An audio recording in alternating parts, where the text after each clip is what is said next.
नमस्कार मित्रांनो, सेंटर स्पॉटमध्ये आपल्या सगळ्यांचं खूप खूप स्वागत आहे. मी आहे केदार केसकर. मित्रांनो, हा व्हिडिओ मला कन्साइज ठेवायचा आहे, शक्य होईल तेवढा छोटा ठेवायचा आहे. पण हा विषय अतिशय मोठा आहे. Climate change, global warming. मित्रांनो, आपण जागतिक तापमानामध्ये नेमकं काय काय घडतंय वगैरे आपल्याला कदाचित काहीही कळत नाही. पण आपल्याला एवढं निश्चितपणे कळतं की पाऊस हा त्याला हव्या त्या पद्धतीने पडायला लागलाय.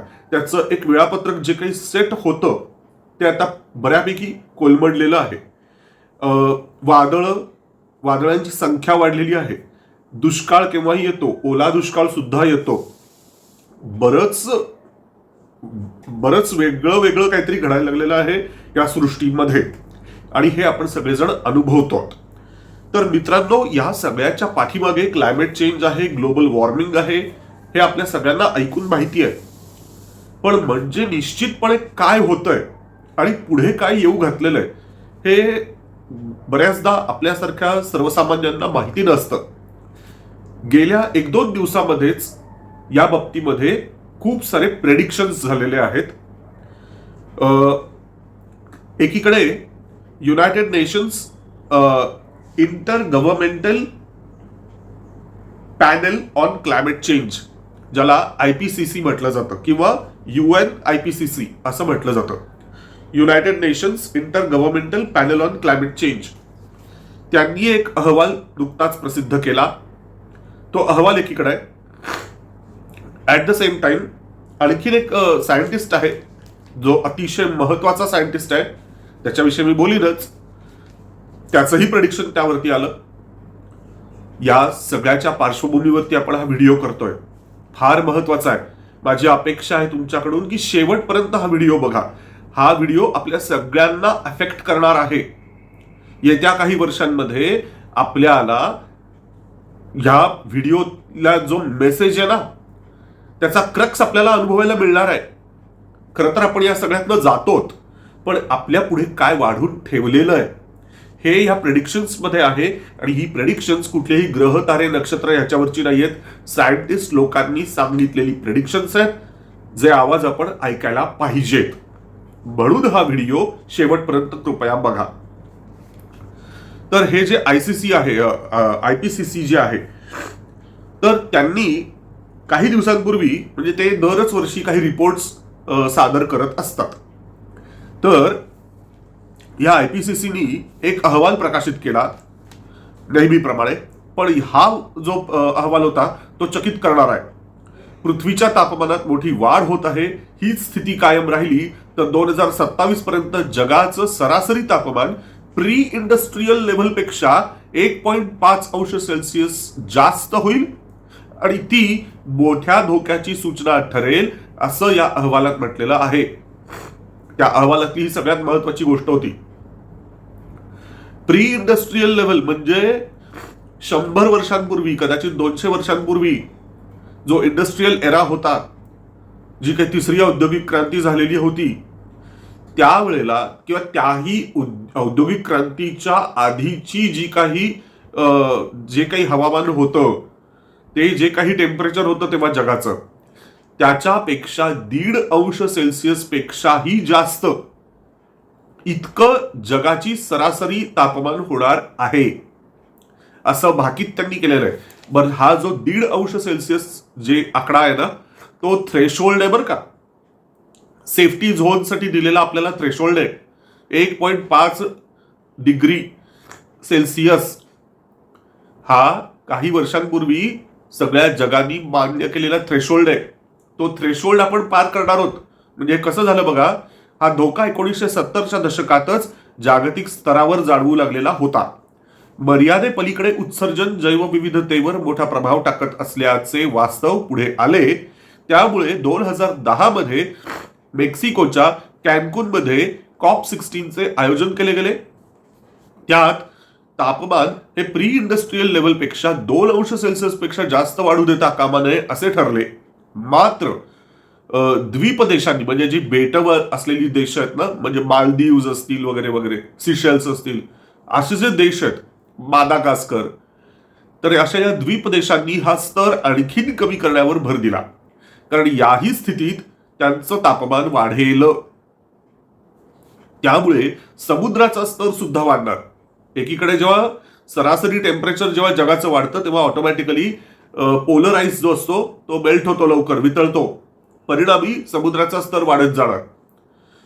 तर समुद्राचा स्तर वाढेल आणि त्या देशांचे अस्तित्वच धोक्यात येईल. 2015च्या पॅरिस वाटाघाटीत वैश्विक तापमान 1.5 अंश सेल्सिअसच्या पेक्षाही कमी ठेवण्यावर एकमत झालं.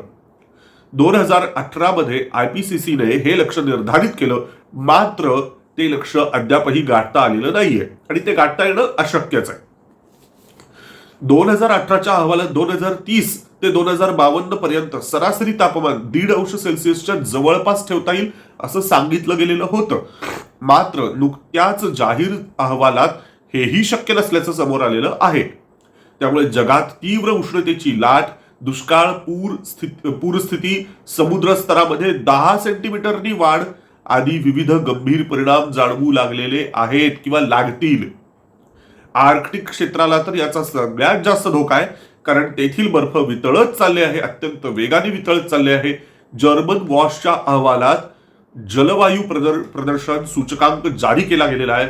त्यात ऑस्ट्रेलिया, अमेरिका, रशिया, कॅनडा यासारख्या विकसित राष्ट्रांनी याबाबत आपलं कर्तव्य पार पाडलेलं नाही. या क्षेत्रात त्यांचं अत्यंत वाईट प्रदर्शन आहे. चीन, इराक, सौदी अरेबिया यांनीही यात काहीही योगदान केलेलं नाही, वगैरे वगैरे माहिती त्याच्यामध्ये आहे. पण मित्रांनो, हे किती गंभीर आहे बरं. हे तर होतं inter governmental panel on climate change, त्यांचं प्रिडिक्शन होतं. आणि त्यांनी आणखीन असं म्हटलेलं आहे, येत्या 100 वर्षाच्या साठीचं प्रिडिक्शन त्यांनी आधीच करून ठेवलेलं होतं की साल 2100 पर्यंत म्हणजे 2100 पर्यंत सी लेव्हल राईज हा 40 ते 63 सेंटीमीटर इतका होण्याची शक्यता आहे. आता सी लेव्हल राईज म्हणजे काय? मगाशी जे सांगितलं ना, येत्या 10 वर्षामध्ये कदाचित 10 सेंटीमीटरनी सी लेव्हल राईज होणार आहे, असा होण्याची शक्यता आहे.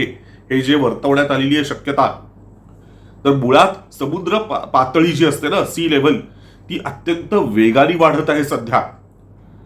संबंध 20व्या शतकात अख्ख्या 20th सेंचुरीमध्ये सी लेव्हल राईज हा दरवर्षी 1.4 मिलीमीटर इतकाच होता. म्हणजे 20व्या शतकामध्ये सुद्धा सी लेव्हल राईज होत होताच, पण किती? 1.5 मिलीमीटर दरवर्षी. पण 2006 पासून ते 2015 पर्यंतची जर आकडेवारी जर बघितली, त्या 9 वर्षांमधलीच, फक्त 9-10 वर्षांमधली, तर त्या आकडेवारीवरून लक्षात येतं की दरवर्षी 3.6 मिलीमीटर एवढं सी लेव्हल राईज होत आहे, म्हणजे दुपटीपेक्षाही जास्त. त्यामुळे मित्रांनो, हे अगदी उघड आहे की येत्या 10, 15, 20 वर्षांमध्ये सी लेव्हल राईज हा 10 सेंटीमीटर पर्यंत होण्याची शक्यता आहे. हा 10 सेंटीमीटर सी लेव्हल राईज म्हणजे काय? गेल्या 28 वर्षांपासून सॅटेलाइटच्या मदतीने सी लेव्हल राईज मोजायला सुरुवात झाली. तर त्या 28 वर्षांमध्ये जो एकूण सी लेव्हल राईज झालेला आहे तो 10 सेंटीमीटर पर्यंत जाऊन पोहोचण्याची शक्यता आहे येत्या काही वर्षांमध्येच, इथून पुढच्या 5-10 वर्षांमध्येच. तर ही अत्यंत भयंकर गोष्ट आहे. त्याहीपेक्षा तो जो थ्रेशोल्ड आहे ना, जागतिक सरासरी टेम्परेचरचा 1.5 अंश डिग्री सेल्सिअसचा जो थ्रेशोल्ड आहे, तो थ्रेशोल्ड आपण आता पार करणारच, गॅरंटी. आणि there is no other alternative. नाही वाटत आहे की तो आपण 1.5 अंशच्या खाली ठेवू शकू, अशी आता शक्यता मावळलेली आहे, धुसर झालेली आहे. त्याही पलीकडे जाऊन हे जे आयपीसीसीचं जे प्रेडिक्शन आहे ना, ते काहीच नाहीये असं एका सायंटिस्टनी सांगितलंय. हा सायंटिस्ट होता मूळचा नासामध्ये काम केलेला. बरं, त्याची ओळख फक्त एवढीच नाहीये. नासामध्ये काय अनेक लोक काम करतात, पण ह्याची ओळख आणखीन एक अशी आहे की he was one of the first scientist who alarmed climate change in 1980s. ते जे 1970 ते 1980 हे जे दशक होतं, ज्यामध्ये पहिल्यांदा क्लायमेट चेंज नावाचा शब्द रूढ झाला, तो ज्या सायंटिस्टमुळे रूढ झाला, ज्यांनी क्लायमेट चेंज या शब्दाला कॉइन केलं किंवा त्या क्लायमेट चेंज या शब्दाला म्हणजे त्याबाबत त्यांनी ज्यांनी खूप जास्त अलार्म निर्माण केला, सावधगिरीची सूचना निर्माण केली, असा जो सायंटिस्ट, त्याचं नाव जेम्स हॅडसन. त्या जेम्स हॅन्सननी सांगितलंय लेटेस्ट काही दिवसांपूर्वी की he has warned again, he has warned that global warming happening faster than previously thought.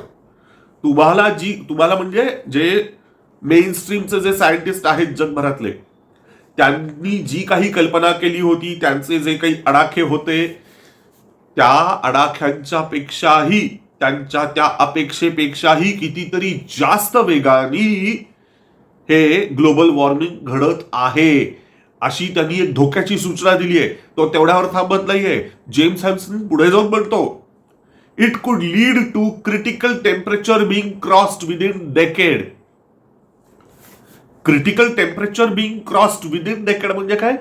Critical temperature म्हणजे तेच 1.5 डिग्री सेल्सिअस हा जो थ्रेशोल्ड आहे, तो थ्रेशोल्ड आपण पार करणार या दशकाच्या आतच, हे तो म्हणतो. त्यांनी त्याच्या रिपोर्टमध्ये, त्यांनी त्याच्या अभ्यासामध्ये आणखीन पुढे जाऊन म्हटलं की हे जे inter governmental panel on climate change जे आहे ना, ते आकडेवारी लोकांना जराशी पटेल, रुचेल, डायजेस्ट होईल अशा पद्धतीची आकडेवारी देते. पण मी म्हणजे जेम्स हॅन्सन असं काहीही करत नाही. मी जसं आहे, मला जे जाणवतं तसं मी उघडं नागडं सत्य तुमच्या पुढे मांडत असतो. कारण माझी अपेक्षा आहे की तुम्हाला वेळ हातात असतानाच धोका पुढे काय आहे ते कळावं. हे जेम्स हॅन्सनचं म्हणणं आहे. मित्रांनो, आता फक्त एक कल्पना करा की ते जे ग्लोबल सी लेवल राईज जे सांगण्यात आलेलं आहे की 40 ते 63 सेंटीमीटर इतकी सी लेवल राईज होऊ शकते 2100 सालापर्यंत. तर मित्रांनो, हे जेव्हा घडेल ना 2100 साल, तोपर्यंत अशीच सी लेवल राईज जर खरंच झाली तर सर्व खंडांना ह्याची झळ पोचेल आणि जवळपास 250 मिलियन लोकांना या विनाशाचा तडाखा बसणार आहे जगभरात. का? कारण मित्रांनो, तुम्हाला जर माहित असेल तर सगळ्यात जास्त पॉप्युलेशन डेन्सिटी, सगळ्यात जास्त मानवी वसाहत जर कुठे राहत असेल तर ती बंदरांपाशी राहते. समुद्री बंदर, समुद्र किनारे. तुम्ही कोणताही देशाचं भूगोल उघडून बघा, कोणत्याही देशाचा नकाशा उघडा, तुम्हाला कळेल प्रत्येक देशाची जी बंदरं आहेत ती सगळ्यात जास्त श्रीमंत शहरं आहेत. जिथे श्रीमंत शहरं तिथे औद्योगिक विकास भरपूर, तिथे तंत्रज्ञानाची प्रगती भरपूर, तिथे सर्व प्रकारचं दळणवळण, त्याच्या सुविधा भरपूर, आणि त्यामुळे तिथे अपॉर्च्युनिटीज म्हणजे संधी भरपूर, वैयक्तिक प्रगती करण्याच्यासाठीची संधी प्रचंड. त्यामुळे गुळाला ज्या पद्धतीने मुंगळे चिकटावेत त्या पद्धतीने अशी जी बंदरं आहेत जगभरातली, त्या प्रत्येक बंदराच्या भोवती हजारो, लाखो, करोडो अशा मानवांचं काय म्हणूया, मानवांचं आकर्षण तिथं झालेलं आहे. मानव तिथे असे खेचले जातात, माणसं मोठ्या प्रमाणात खेचली जातात.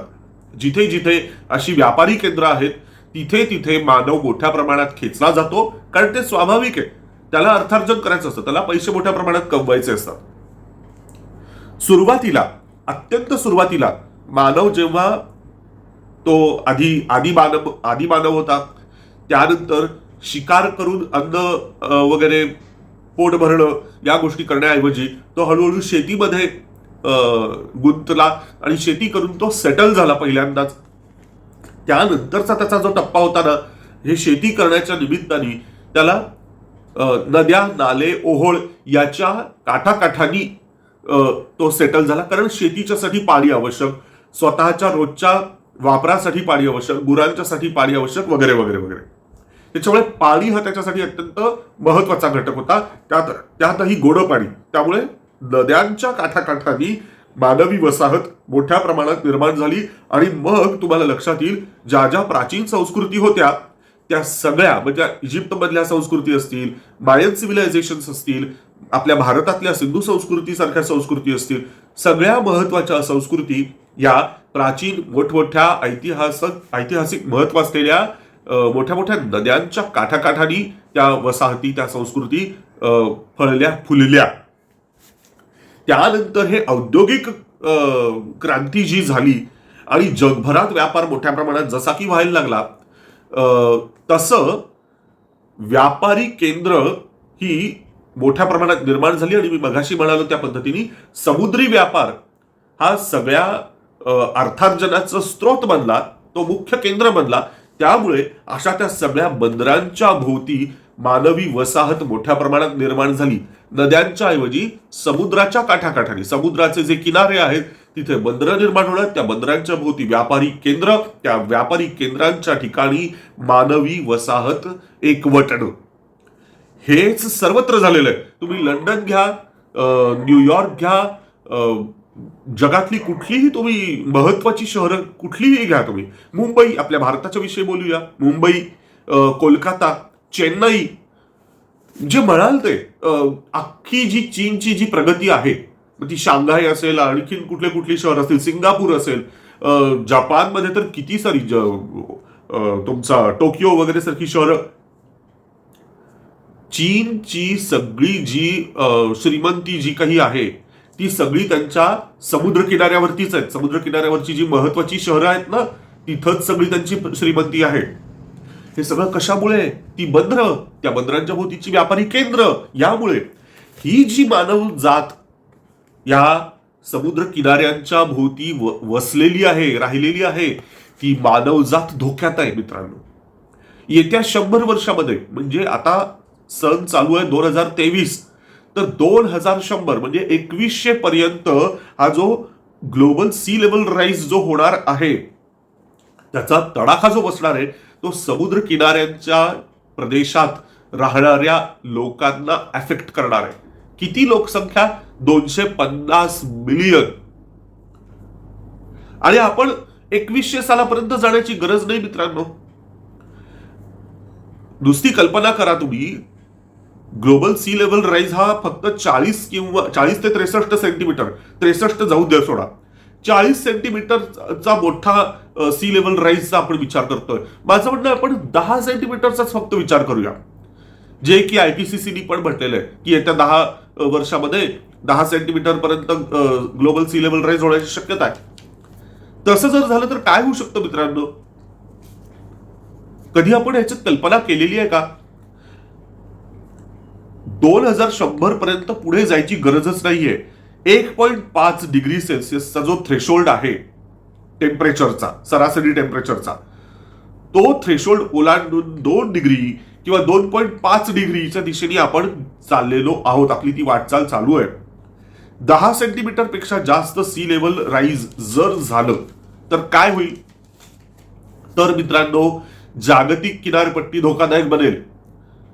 जगातली जी बंदरं आहेत ती सर्व बंदरं ही अत्यंत धोकादायक बनतील. पृथ्वीवरील एकूण जमिनीच्या 20% जमीन ही किनारपट्टीवर राहते मित्रांनो. पृथ्वीवरती जी काही एकूण जमीन म्हणून आहे त्या जमिनीच्या 20% जमीन किनारपट्टीला आहे.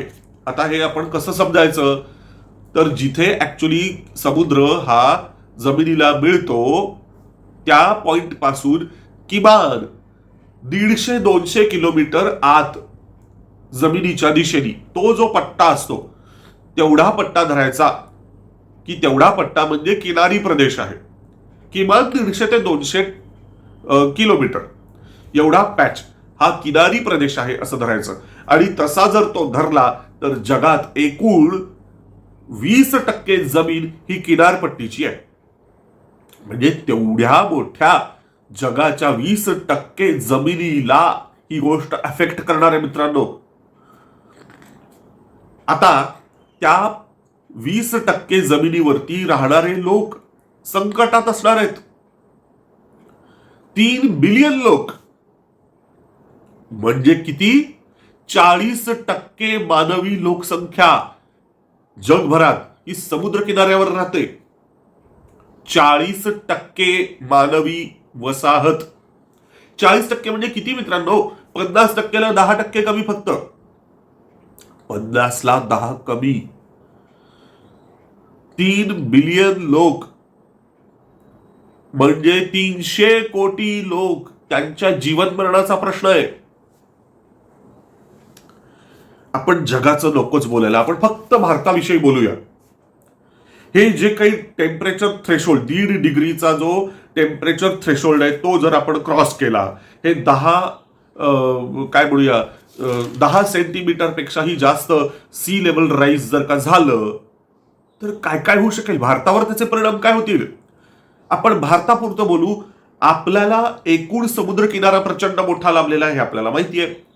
त्या समुद्र किनाऱ्यापासून 150 किलोमीटर आत जो पट्टा आहे, मगाशी जसं सांगितलं तसं जर आपण कॅल्क्युलेट केलं तर भारताच्या समुद्र किनाऱ्यामध्ये टोटल भारताच्या एकूण समुद्र किनाऱ्यामध्ये राहणाऱ्या लोकांची संख्या किती आहे नेमकी, तर ती आहे एकूण 330 मिलियन. 330 मिलियन. 330 मिलियन म्हणजे किती हो माहितीये? सरप्राइझिंग तो आकडा आहे 33 कोटी. येस मित्रांनो, तो आकडा आहे 33 कोटी. आपली सध्याची संख्या आहे 133 किंवा 135 कोटी. एवढी आपली एकूण पॉप्युलेशन आहे. त्यापैकी 33 कोटी लोक हे आपल्या समुद्रकिनारी प्रदेशात राहतात. मित्रांनो, ज्या क्षणी मी हे कन्व्हर्जन केलं ना मिलियन मधून कोटीमध्ये, 33 कोटी आकडा ऐकल्यानंतर स्ट्राईक पहिल्यांदा आलं. 33 कोटी देव आपल्या पुराणांमध्ये सांगून ठेवलेलं आहे. 33 कोटी देव. मित्रांनो, आजच्या काळामध्ये या कलियुगामध्ये जर 33 कोटी देव कुठले असतील तर ती माणसं आहेत. या भारतातली 33 कोटी मानवी जीव तेच आहेत ते 33 कोटी देव. 33 कोटी देव नव्हे, 33 कोटी जीव वाचवायचे आपल्याला. पण गंमत म्हणजे कोणाला त्याचं भानही नाहीये की आपण कुठल्या आगीत उडी टाकतोय. तरुण अबाल वृद्ध सगळ्यांच्या डोक्यामध्ये कुठली कुठली स्वप्न आहेत. जे लोक मुंबईला राहत नसतात त्या सगळ्यांच्या डोक्यात स्वप्न, मुंबई मायाजाल, स्वप्ननगरी वगैरे वगैरे. प्रत्येकाला जायचं असतं त्या मुंबईमध्ये कडमडायला. अरे ती मुंबई काय, त्या मुंबईचं भविष्य काय आहे पुढे 10, 15, 20, 30 वर्षांनंतर काय होणार आहे त्या मुंबईचं? काही भान आहे का? मुंबईचं काय होणार आहे, चेन्नईचं काय होणार आहे, कोलकाताचं काय होणार आहे? आपल्या संबंध गुजरात पासून सुरू झालेली आणि ते थेट पश्चिम बंगाल पर्यंत चाललेली जी आपली समुद्र किनारपट्टी आहे, त्या किनारपट्टीतल्या सगळ्या गावांचं, त्या शहरांचं, तिथे राहणाऱ्या लोकांचं काय होणार आहे? I really don't know. आणि शक्य झालं असतं तर त्या सगळ्यांना त्या 150 किलोमीटरच्या पेक्षाही आतल्या परिघातमध्ये सगळ्यांना इव्हॅक्युएट करून आधीच आणून ठेवलं असतं आपण.